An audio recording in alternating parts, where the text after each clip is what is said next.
আমার ইউটিউব চ্যানেলে সকল ছাত্রছাত্রী এবং ভাই বোনেদেরকে স্বাগত। আজকে এসএলএসটি জিওগ্রাফির মেগা মক টেস্ট সংক্রান্ত একটি ভিডিও নিয়ে আমি এসেছি।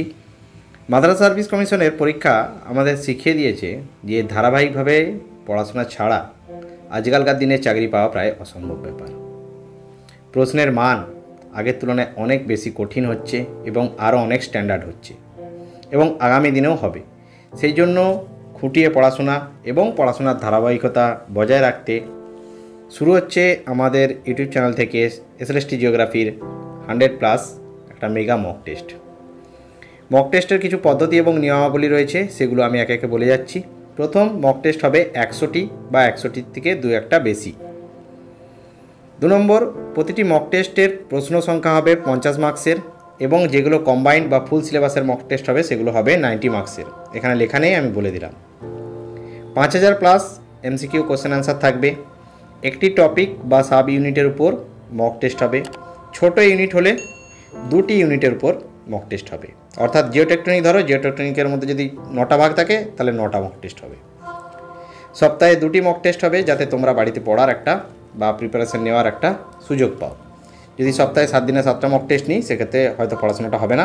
যেহেতু পরীক্ষার এখনও কোনো তাড়াহুড়ো নেই, সেই জন্য ধীরে সুস্থে সপ্তাহে 2টি করে মক টেস্ট নেওয়া হবে। 9, 10 এবং 11, 12-এর যদি আলাদা আলাদা সিলেবাস আছে সেই জন্য আলাদা আলাদাভাবেই মক টেস্ট নেওয়া হবে। টিচমিন টিউশন অ্যাপে মক টেস্টটা হবে, সেই জন্য এটি গুগল প্লে স্টোর থেকে ডাউনলোড করে রাখবে। সারাদিনে তোমার সময় মতো তুমি যখন খুশি মক টেস্ট দিতে পারবে, মক টেস্টের ডেটে বা তারপরেও দিতে পারবে এবং মক টেস্ট আগামী 1 বছর পর্যন্ত তুমি দিতে পারবে এবং সেগুলো বারবার রিভাইজ করতে পারবে।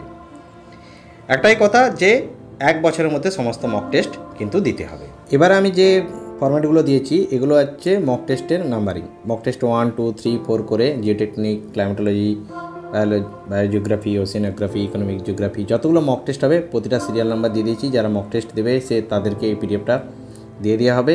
এছাড়াও ডেসক্রিপশন বক্সে আমি একটা লিঙ্কে এই পিডিএফটার লিঙ্ক দিয়ে দেবো, পারলে ডাউনলোড করে নিই। এবারে আসছি যে মক টেস্টটা দেবে কীভাবে, অর্থাৎ মক টেস্ট দেওয়ার পদ্ধতিটা কী। তো প্রথমে এরকম একটা আমি হোয়াটসঅ্যাপে প্রত্যেককে লিঙ্ক পাঠিয়ে দেবো টিচমিন অ্যাপে জয়েন হওয়ার জন্য। সেখানে ক্লিক করলেই ডাইরেক্ট তোমরা পৌঁছে যাবে।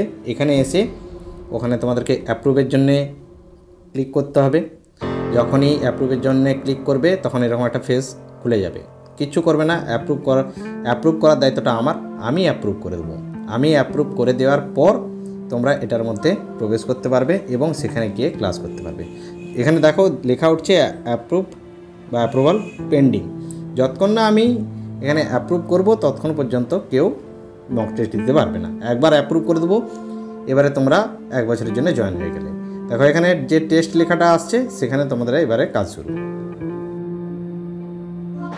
দেখো জয়েন হয়ে যাওয়ার পরে তুমি এখানে তোমার টেস্টে এসে ক্লিক করবে। টেস্টে এসে ক্লিক করার পরে দেখবে যে এখানে যেমন আপকামিং 1 মক টেস্ট দেখাচ্ছে, সেরকম যদি পরপর বিভিন্ন ধরনের মক টেস্ট থাকে বা পরপর ডেট ওয়াইজ মক টেস্টের কোশ্চেন আমি আপলোড করে থাকি তাহলে তোমরা এখানে পেয়ে যাবে। তো তোমাদের এখন কাজ হচ্ছে এই যে আপকামিং মক টেস্ট কবে আসছে বা কটার সময় আসছে, এখানে ডেট এবং টাইম উঠে যাবে, সেটা দেখে নেবে। এবারে যখন টাইম হবে মক টেস্টের সেই টাইমেও আসতে পারো বা তারপরেও আসতে পারো, কিন্তু টাইমের আগে এসে তোমাদের কোনো লাভ হবে না। দেখো এখন বাজছে 12টা 52, এখন পর্যন্ত তোমাদের মক টেস্টের টাইম হয়নি। 12টা 53 যতক্ষণ না হচ্ছে ততক্ষণ পর্যন্ত তোমরা এখানে মক টেস্টে যতই ক্লিক করো মক টেস্ট কিন্তু শুরু হবে না। এখানে কিন্তু আপকামিং মক টেস্ট বলে লিখে রেখে দিচ্ছে, ঠিক আছে। মক টেস্ট কিন্তু এখনও শুরু হয়নি যতক্ষণ না 12টা 53 বাজছে। চলো দেখা যাক যে 12টা 53 বেজে গেছে, এবারে আমাদের মক টেস্টটা শুরু হয় কি না।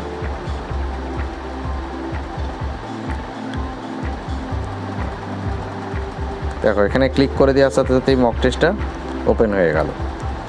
এবারে এই মক টেস্টটা দেওয়ার জন্য তোমাকে কী করতে হবে, তলায় একটা টাইমার উঠছে দেখো, সেই টাইমারটার দিকে খেয়াল রাখো। এই টাইমারটা চলে যাওয়ার পরেই তোমাদের স্টার্ট টেস্ট, অর্থাৎ টাইম 12টা 53 হয়ে গেলেই এখানে তোমাদের পরীক্ষা দিতে পারবে বা মক টেস্টটা দিতে পারবে। তো তো এবারে এই মক টেস্টে ক্লিক করা হলো বা স্টার্ট টেস্টে ক্লিক করা হলো। দেখো তোমাদের প্রশ্ন কিন্তু চলে আসছে। এখানে 1 2 3 4 5 6 7 করে এরকম পরপর প্রশ্নগুলো কিন্তু আসবে। তো তোমাদের কাজ হচ্ছে যে এখানে একটা যে টাইমার উঠছে সেই টাইমার দেখে বা ওই টাইমের মধ্যে তোমাদেরকে মক টেস্টগুলো কিন্তু দিতে হবে। তো আমি এখানে ডেমো বা স্যাম্পল মক টেস্টের জন্য তোমাদের 15টা কোশ্চেন দিয়েছি, সেই জন্য 15 মিনিট টাইম দিয়েছি। যখন 50 নম্বরের মক টেস্ট হবে বা 90 নম্বরের মক টেস্ট আমি যেগুলো নেব, সেক্ষেত্রে কিন্তু টাইমের পরিমাণ বেশি থাকবে। তবে তোমাদেরকে এই 15 মিনিটের মধ্যেই মক টেস্টটা শেষ করতে হবে, নাহলে কিন্তু পরবর্তী ক্ষেত্রে মক টেস্টটা আর দিতে পারবে না।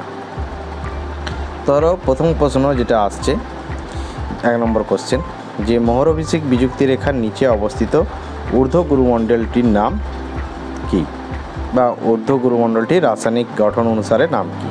তো তোমাদের যদি 1 নম্বর অপশান সঠিক বলে মনে হয় তাহলে 1 নম্বর অপশানে ক্লিক করবে বা এতে ক্লিক করবে। তো ক্লিকটা করবে কোথায় আমি দেখিয়ে দিচ্ছি। তোমাদের যদি 1 নম্বর অপশান ঠিক মনে হয় তাহলে এখানে এতে, যদি বি অপশান ঠিক মনে হয় তাহলে বিএ, যদি সি অপশান ঠিক মনে হয় সিএ, এবং ডি ঠিক হলে ডিএ। তোমাদের যেটা সঠিক মনে হবে সেটাই। তো আমি এখানে বলে দিচ্ছি যে প্রথম প্রশ্নটার উত্তর হচ্ছে ধরো বি হবে। তো আমি বিএতে ক্লিক করলাম। তো এই প্রশ্নটার উত্তর হয়ে গেল। এবারে নেক্সট প্রশ্ন যাব। নেক্সট প্রশ্ন ধরো 2 নম্বর কোশ্চেন। 2 নম্বর কোশ্চেনে ধরো আমি পড়ছি না কোশ্চেনগুলো, ধরো আমি সি দিলাম, আবার নেক্সট করলাম। 3 নম্বর কোশ্চেন দেখো চলে আসছে, কিন্তু এখানে পরপর কিন্তু 1 নম্বর 2 নম্বর 3 নম্বর করে কোশ্চেনগুলো চলে আসবে।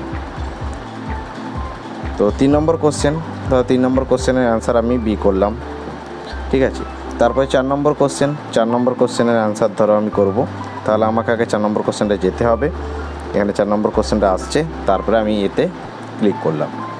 তারপর আসছে 5 নম্বর কোশ্চেন। তো 5 নম্বর কোশ্চেনে গেলাম, আমি বিয়েতে ক্লিক করলাম। একইভাবে 6 নম্বর কোশ্চেন, ধরো 6 নম্বর কোশ্চেনে ধরো আমি ডি উত্তর করলাম, 7 নম্বরে সি উত্তর করলাম, 8 নম্বরে এ উত্তর করলাম, 9 নম্বরে বি উত্তর করলাম।